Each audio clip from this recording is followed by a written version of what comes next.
What is John Clarke Day?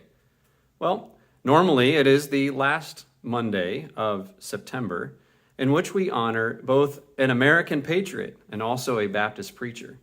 John Clarke was born in England in 1609, and he would come to the American colonies in the 1630s as a doctor and a Baptist preacher.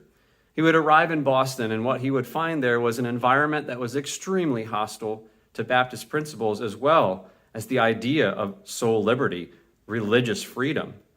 And so he led a group of 17 or 18 families in search of a place where they could honor God and worship according to their conscience and have that religious freedom.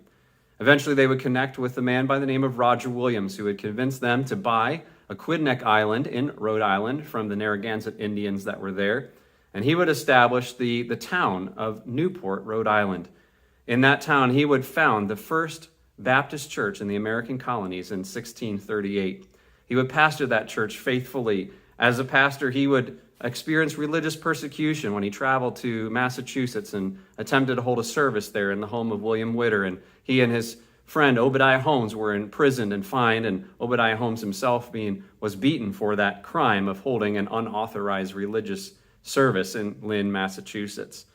A couple years later, in 1651, he would travel to England because he saw the need for the colony of Rhode Island to be officially recognized, along with the principles of religious freedom officially recognized by the king. He spent over a dozen years in England trying to get that charter eventually authorized. And in 1663, he was successful in the event that's depicted in this painting. Finally, that charter was granted. And what was so significant about that? Well, for the very first time in the history of mankind, the first time where it was officially recognized, the freedom of religion. It talked about a flourishing and civil state being best maintained by having full liberty in religious concernments. The very first time such a concept was ever enshrined in a political document. That document became the foundation not only for the freedom of religion that was found in the colony of Rhode Island, but it also became the foundation of the religious liberty that we enjoy to this very day.